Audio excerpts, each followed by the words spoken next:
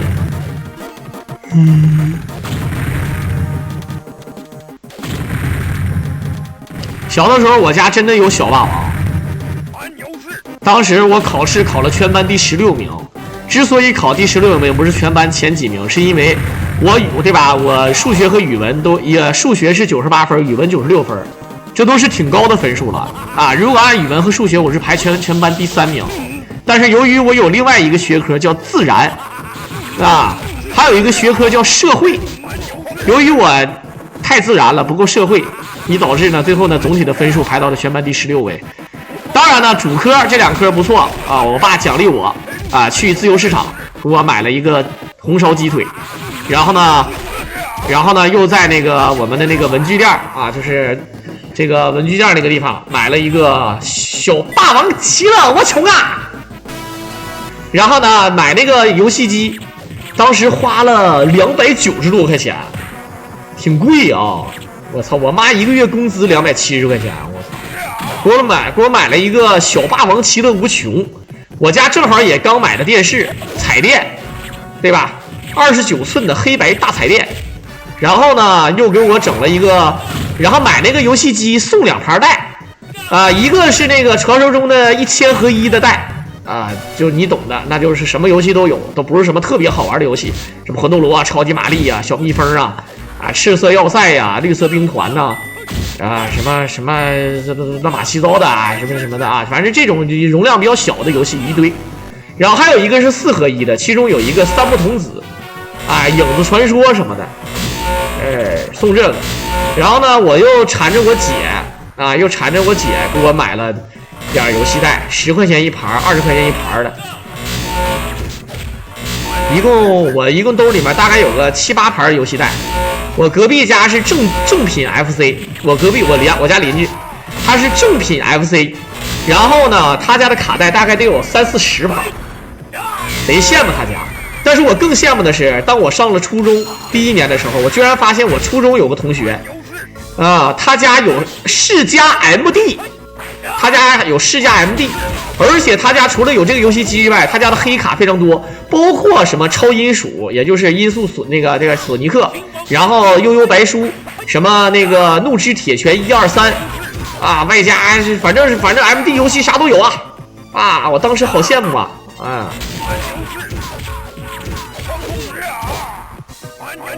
我爸当时工资高一点，我爸当时工资大概是1100多吧。我爸是银行出身，所以说当时工资稍微高那么一点点啊。黑白大彩电啊，对啊。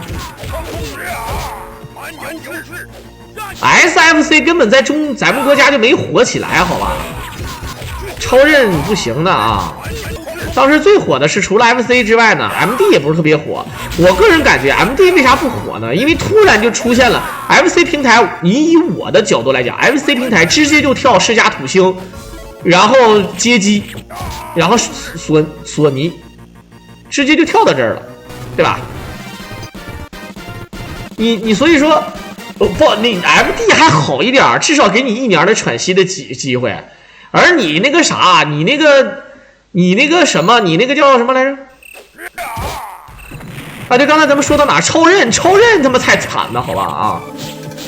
当然后来呢，我就特别羡慕有那个 GBA 的，那是有一阵就因为我当时03年的时候，就有一个人，对吧？拿着 GBA，然后并且呢还有个什么呢？因为拿着这币，然后还有个手机，它那个手机叫什么手机啊？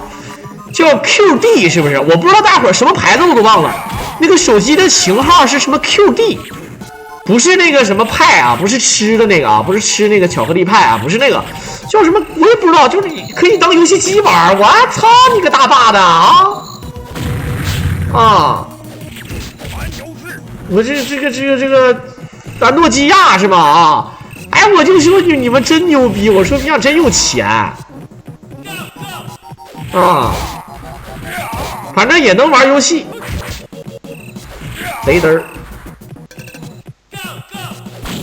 叫 QD 啊 ，ABCD 的 D。然后呢，我当时我就挺羡慕这些能玩掌机的，因为那个年代啊，咱说实话，能掌机不容易。我是真从小经历过什么？你看我狼经历过什么啊？我狼首先经历家里有电话，对吧？我家电话592830啊，对吧？最开始我家电话5910957，我记得很清楚，但现在这都黄了，没有谁家座机都没有了啊。然后呢，对吧？这个我姥姥家5928456，这都我到现在我都能记住啊。然后呢，又经历了什么呢？说那个我舅有一个摩托罗拉的汉显那个传呼机，传呼这个打什么那个叫怎么打什么1几几几几，然后传呼它啊，打电话的花钱，接收信号的不花钱。然后我就看传呼机上面就对吧，就是给你写个字儿，就纯好玩，没啥用啊，就纯好玩的没啥用。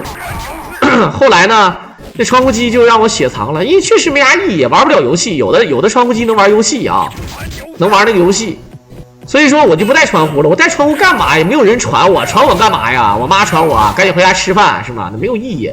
后来呢，就拿着那个掌上游戏机玩俄罗斯方块，玩坦克啊，坦克，什么的啊，什么那个贪吃蛇什么的，啊，那时候也有这个游戏机，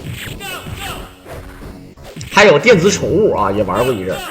后来呢，就是什么呢？经历了什么时代呢 ？FC 就不说了，街机、MD、世嘉土星、索尼啊，这都不用说，这都去游戏厅玩，家里是没有了啊。然后对吧？家里的录音机，然后变成了随身听，然后变成了 CD 碟啊 ，CD 机放碟的也是随身听啊，就只是放 CD 碟。然后呢，又变成了 MP3、MP4 什么的，对吧？这都经历过啊，这都经历过。然后我家里从来就没有 VCD 或者 DVD 的那个机器，都是借的，因为我那个小舅他家啊，就是我小舅他家。就是我干姥爷他家孩子，我小舅他家就是什么呢？就是是干那个出租影碟的，所以说不光是出租影碟，他家那个 VCD 我也直接借过来了，比如说放暑假寒假就借过来。当时在家里还看那个95之尊啊，寻秦记。寻秦记呢，当时我没看太全，我妈看的。寻秦记是穿越的，然后呢，95之尊呢是什么呢？95之尊呢是反向穿越啊，就是雍正穿越回来现代，然后寻秦记就是现代人穿越回去到秦朝啊，对吧？到这个战国时代啊，对吧？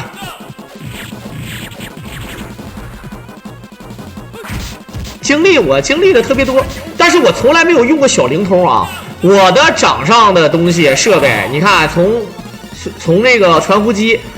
直接就跳到手机了。我的传呼机是在初2的时候就有了，初2的下学期我舅舅给我了，反正我又不用掏钱也不花钱啊，没有啥新鲜感，也没有人呼你啊，谁呼你啊？精神病。后来发现他妈买了个那么玩了个寂寞，别腰上啊，别裤腰带上，感觉可牛逼了，试试感觉跟傻子似的。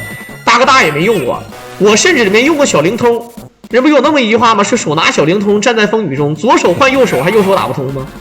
小灵通就是跟电话捆绑的，但是小灵通没用过，我就没用过。我用手机的时候是我第一个手机是2003年，我就有一个我妈不用的手机淘汰给我，但是呢用一用我就不用了，因为我用不上，就像那个时候没有人给你打电话。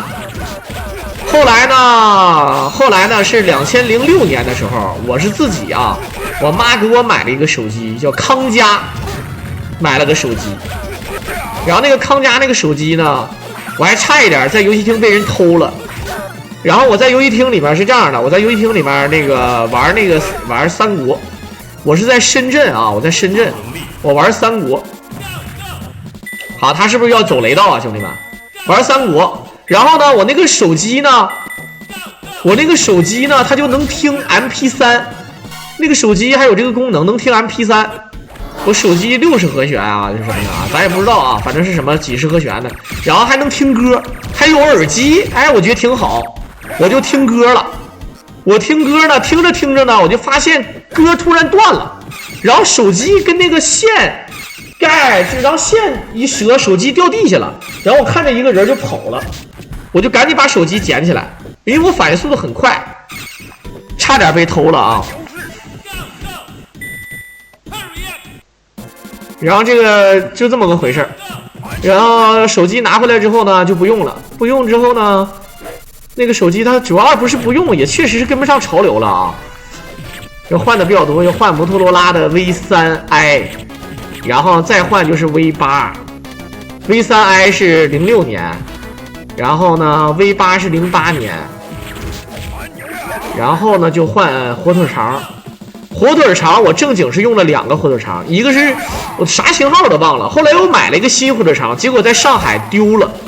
我在上海的时候火腿肠落到那个就出去喝酒，落到出租车上，然后再打就关机了。啊，在上海打个出租车花了我60-70块钱，结果还丢了个手机，然后手机丢了也没有人接电话了，就关机了。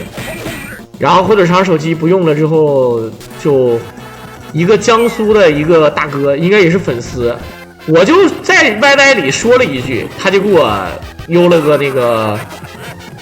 苹果5，然后我就入手苹果了，当时就入手苹果了啊。好，这里面他没有选择把它卡到那个里面，看不看见？飞轮的伤害还是蛮高的啊！你看这个飞轮，但是如果是张辽，那更高了。老鹰比 BOSS 还恐怖，当然老鹰的血量少啊。如果老鹰血量多的话，那就像那个改版那个黄盖那个地方一堆老鹰，那比黄盖还讨厌啊。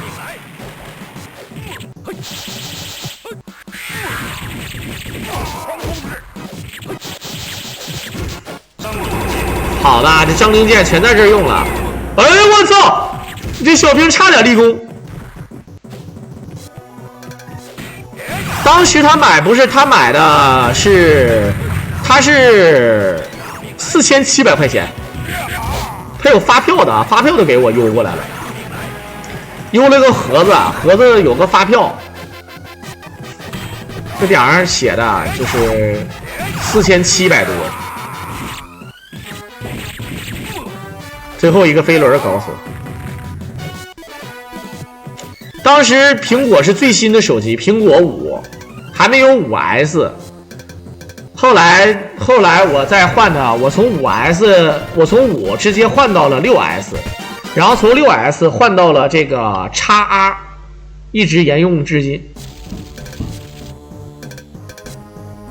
就是这么个情况啊。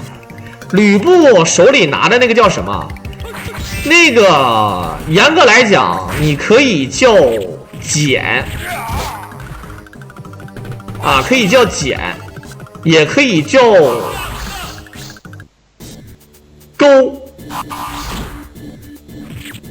应该叫剪啊，应该也可以叫钩，但是它这个不一样啊，就是我跟你讲啊，就是很多人说无钩是什么东西？无钩是一把非常长的一个弯刀。当然不是《三国战记2》里面那个庞统拿的那个样子，庞统拿的那个有点带锯齿那个，不是那样，就是一个弯刀，非常锋利的弯刀，容易伤到自己的那种，那个叫无钩。不是当年吴王阖闾非常喜欢兵器，对吧？然后呢，遍求民间能者打造一个绝世无双的一个钩子，对吧？钩子必须得配对啊，必须得一对啊，一般都是雌雄或者说双子，对吧？有个传说中有一个人呢，就把这个自己的2个儿子弄死，然后把灵魂注到这2个钩当中，献给吴王。这个吴王阖闾是吴王夫差吧，应该是啊，我忘了是阖闾还是夫差了啊，反正是这个意思。然后呢，他就觉得我操，对吧？你说是你送的，你说是你儿子献祭的，你说是最好的就最好的，对吧？他念了2声自己儿子的名字，他儿子直接就2个钩飞出来，啊，无钩。口袋里的魔鬼 FC 游戏，等会儿看看，没解说过啊，不知道叫什么名字。费这么多血，20级啊，这血量上限，这怎么？这不看到现在每次都有人问啊，那为什么费血了呢？我他妈的涨血量上限了啊！这个兵器这块呢，就是有的是勾，有的是减，对吧？有的是挤，就是很多人就也不太理解。比如说，那你说，比如说月牙挤、半月挤，还有双月挤，很多人说方天画戟，那你那是对吧？那是长兵器。那挤的话，你像还有对吧？还有这个那个对吧？双手的减兵器，还有一种兵器叫鞭。对吧？双鞭看起来跟双剪差不多，感觉差不多，但是鞭就是鞭，剪就是剪，对吧？鞭剪锤抓，刀枪剑戟斧钺钩叉，躺棍槊棒鞭剪锤抓，拐子流星啊，就这玩意儿嘛啊！吃个大包满血好看点啊，就是不吃，俺懂的都懂，对吧？你不用吃。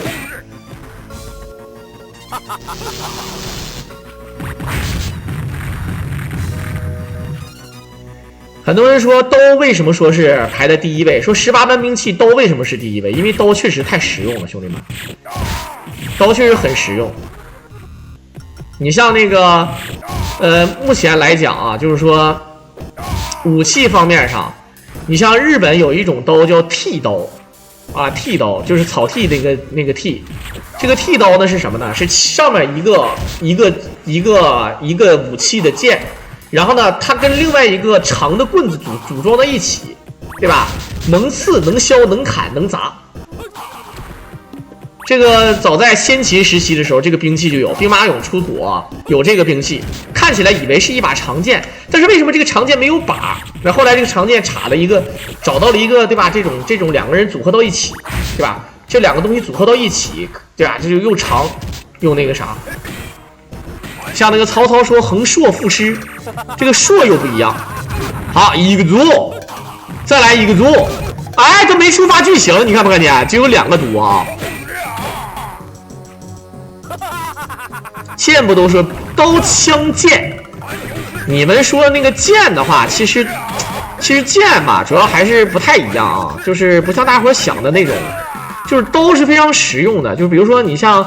你给一些寻常人家准备个刀，对吧？这刀就可以劈可以砍，剑的话需要个人的技巧，刀不需要。刀对吧？就比如说你训练这个兵，可能半年1年就可以出师，战斗力就能上来。你要训练人用剑，那就太难了啊！你懂我意思吧？啊，枪呢是什么呢？大家伙儿看，自古枪兵兴尽义啊，但是呢，这个枪兵。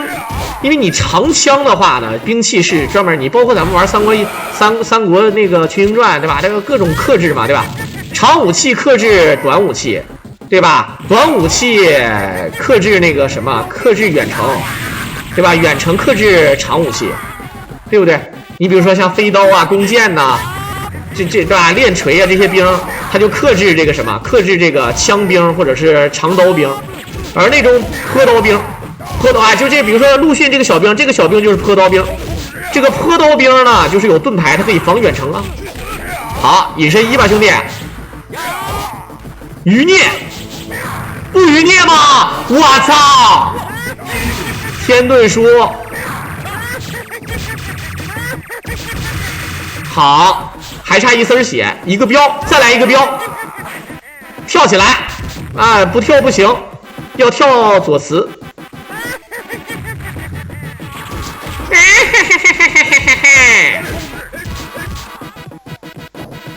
大锤80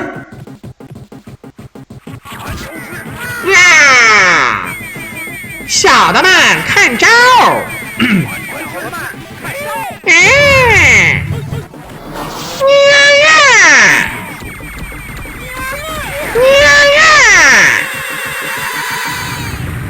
好，放完盾书直接过关啊！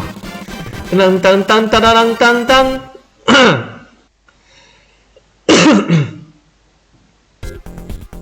武器这有没有克制？有克制啊，武器肯定是有克制的。你比如说咱们看那个什么啊，看骑兵，你看你别说咱们中国的这个对吧？这个古代冷兵器之王，对吧？看那个勇敢的心也有克制的是吧？你看那个戚家军，对这个击那个日本倭寇浪人，采用了这种竹竿套路啊，长，正所谓一寸长一寸强啊，长有长的好处。当当当当当，天师符。这里面刀枪剑，它这个排序确实也差不多啊。剑的话呢，就是怎么说呢啊？就剑的话呢，其实用好的人不多。你看，一般来就说，这，哎呦我去，下蹲 A 左右看不看见？这个下蹲 A 左右啊亮了，可以形成2点判定啊，左右都有判定，确实厉害。刀枪剑戟月钩叉烧饼馒头包子麻花凤翅鎏金汤。其实我们个人感觉啊，一般就分为几种武器，一种是双持短武器啊，双持短武器，双持中型武器，比如说双枪将董平，对吧？这个叫什么？这个叫双持中凶型武器，对吧？如果是一个武器的这种，有对吧？有这种剃刀，有槊，有长刀，有大斧，对吧？就是2个手一起拿的，会一起的这种，对吧？还有对吧？长枪，是吧？像什么青龙偃月刀啊，这都算啊。丈八蛇矛，这矛也是啊。然后呢，再就是什么呢？再就是说，比如对你刚才，比如说像锤、像剪、像鞭，还有一种呢是偏远程一点的啊，就是再有一个大种类，就远程的。远程呢就不用说了，弓箭，对吧？你这弓箭，是飞刀、弩，对吧？你比如说有撇飞刀的，飞刀也不是说像飞点说像飞镖那个飞刀，有的人可以，比如说像投石。啊，像墨雨剑张青啊，飞石，是吧？你像小李广花荣那就是射箭，而且还有的人可以，比如说弩人练的也好，还有练锤、流星锤、小流星锤，对吧？甩，离心力甩起来之后一扔，直接可以把人从马上砸下来，流星锤。有的人还可以拿脚射箭，脚一蹬，拿脚射箭，对吧？小李飞刀啊，然后这是远程的，还有一种呢，有点偏这种链子型的，对吧？有链子型的，你像这个许褚，这就应该算有绳，就相当于链子型的。比如说流星锤，有专门耍流星锤的啊，对吧？而且还有比如说3节棍啊，这都是比较特殊的武器，可以折叠，可以怎么打？比如说你可以抓住2头，当成双棍来捅。还可以中间有挡，而且还可以甩，像那个你看那个霍元甲里面，对吧？李连杰打那个谁，打那个对吧？日本的那个人，对吧？他耍的那个3节棍，日本人不会用啊，对吧？这个是这个意思。好，感谢我们番茄哥的6手同心卡，直接帮我狼冲1星，我说错了吗？啊，但是为什么没有人头啊？兄弟们还差1个人头。还差1个人头啊，然后呢，再就是什么呢？比如说像那个有的抓子啊，你像你看，经常咱们中国有一些武术大赛啊，虽然说国际上没有这种大赛，对吧？没有奥运会或者啥的没有，但是你比如说有那种耍的，就是绳上拴一个像一个小道具小刀似的，一顿甩，还可以边跳边从胯下运，对吧？那种躺着地下还可以这个啊。有一个小鲤鱼打挺，可以在地下转，那个武器啊，那个说白了也是比较特殊，这都属于绝活歌这种，对吧？就是绝活歌了啊，这基本上实战当中很少能让你用到这种场面啊，基本上就不用说了啊。血滴子，折凳那是折凳。拐的话，其实咱们叫东方棍，有好多人叫东方棍，很多人愿意这么叫。你比如说，你看咱地下城里边，其实那个就是拐。你像咱们玩拐玩的最帅的，我记得印象特别深的就是赤子，对吧？叫赤子威龙还不赤子，就是那个给爸爸的信，他有一个另外一个名字叫给爸爸的信，就是那个童星谢苗和李连杰演那个啊，就是我2 D 天下无敌里面那个演关羽的那个新三国关羽里面那个，他演反派演的挺对吧？演的哎就贼有意思。对吧？这里面李连杰拿这个拐，对吧？打小兵那个就拐，啊，于荣光，对，就拿那个拐就帅啊，对不对？拐的话受力型，它也属于双手的短兵器啊。双手短兵器，比如说双手锤，你像李元霸的擂鼓瓮金锤，那对吧？这是双手短的，双手长你双枪将懂平，双枪吧。你像《三国战记2》里面那个曹仁，双枪啊，双枪，这都是这种说法啊。张飞这个丈八蛇矛在《三国战记1》里面看起来非常短，丈八蛇矛，听这个名字它就应该特别长，老长了啊。电影几百块，你玩什么命啊？是狠啊，就是你们都看过啊。那个电影，其实我想说，谢苗确实是白瞎了。当时呢，周润发给他5000块钱，我不能说他是白瞎了，只能说在戏路上他是白瞎了。但他的人生，你没法说啊，怎么的？我适合演电影啊，没去演我就白瞎了。该学习的时候是要学习的，不过错过了大好机会，确实是。好，利用放飞轮躲过了一次致命攻击。我喜欢的童星，我说实话，释小龙呢肯定是喜欢。但是释小龙呢，有的时候也是为了搞笑，对吧？他和这个，对吧？他和郝邵文，他俩确实太绝配了，太可爱了，没法说。而且他也打得很漂亮，但是呢，他没有什么就是没有英气。我觉得还是谢苗有英气。无论是新少林五祖，还是那个给爸爸的信，当然也有搞笑的啊。那个赌神2里面，他也演过搞笑的角色啊，就是谢苗。后来呢？可能也是没办法，你像最起码释小龙，最起码人家还能演什么少年包青天，对吧？这个多多少少还能演个叶问啥的啊。这谢苗反正是挺难受。周润发没有啊，周润发给他5000块钱，劝他好好学习呢啊。这个发哥没错呀，对吧啊？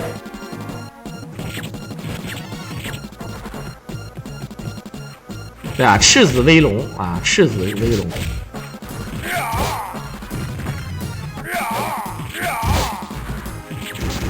主要是没有演员了，就是没有，就是观众没有演员了。就是要不说你像明星，就男明星啊，就是什么呢？你要不然你就长得特别帅，你确实帅到没边了。像什么吴彦祖啊、余文乐啊什么的，就你确实就是帅到没边了，真的是。难得的帅啊！玉树临风胜潘，一朵梨花压海棠，对吧？兰陵王的，对不对？你就确实是，要不然呢，你就丑，或者是长得就像个坏人，就逼样的，你往那一站，就感觉真的就是刨你家祖坟，这不挖你家死人就那种，就不知道你懂不懂啊？就老坏了，不用演，往那一站，就感觉你想打他，你还怕打不过他那种。那你长得平平常常、普普通通，哎，就很难受。你们是听到了有很多明星啊，这个到中年或者到老年的时候，突然啊戏路宽了，也火了，很少啊，那幸存者偏差，大多数人最后都是默默无闻了啊，对不对啊？传奇不玩了，暂时不玩了啊。余文乐帅吗？我觉得很帅啊，陈冠希、余文乐演那个《无间道》的时候，对吧？确实是啊。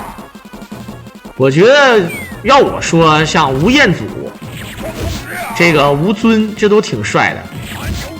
但是呢，吴彦祖其实好在哪？包括彭于晏这帮人好在哪？他主要他不光说是长得脸好，身材也好，对吧？演技也行，对吧？你尤其是你看那个吴彦祖演反派。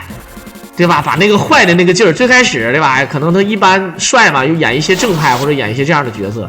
后来你像吴彦祖演反派，无论是新警察故事，还是那个什么知法犯法，哎等等啊，这一切啊，就是感觉演反派也挺好啊。哎，我操，什么情况？等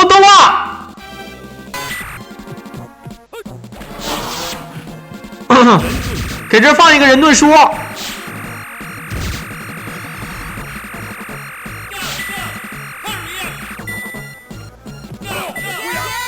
哇，饿虎扑羊下去会变成这样子呀？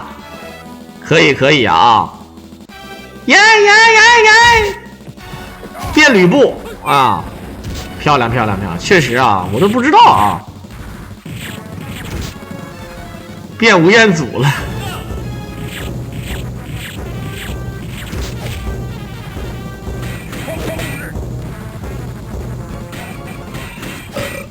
彭于晏身材还好。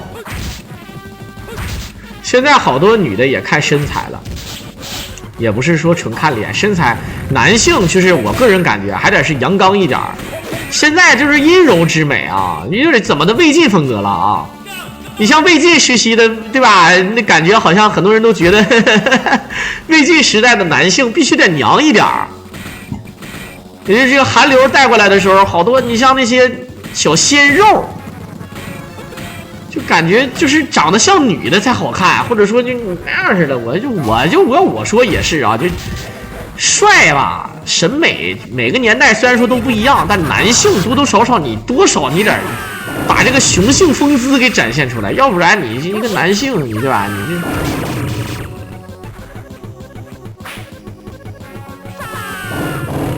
这好余律。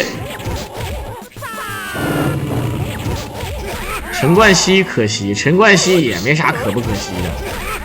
陈冠希照相机，余孽，太清丹经，好擦澡巾。哎，太清丹经，山下一只鹅，刚才少了一点啊。哎我操！张灵剑。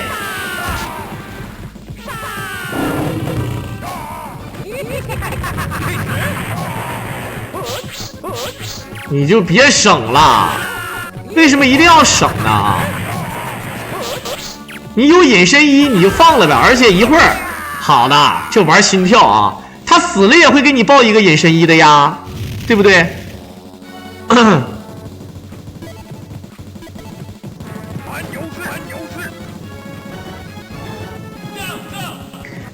对啊，人陈冠希现在混的确实属实不错啊。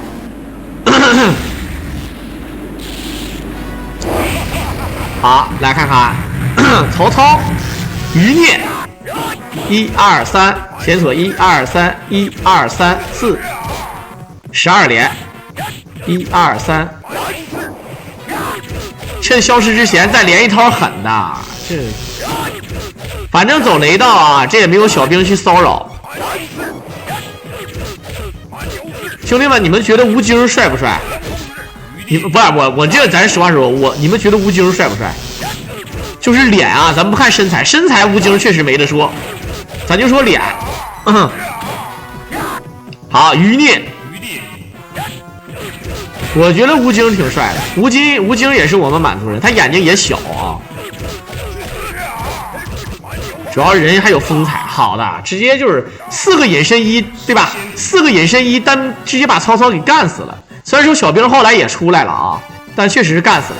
好了，那么到最后都没有升到24级啊，176万，主要是打的时间快啊！你看他才用了53分钟40秒就通关了。在最后呢，也是感谢小李仔给大家伙表演的精彩节目，同时也是感谢大家的收听。如果大家伙喜欢我狼解说，可以点击屏幕上的关注和订阅来支持我了。我们就下期再见吧。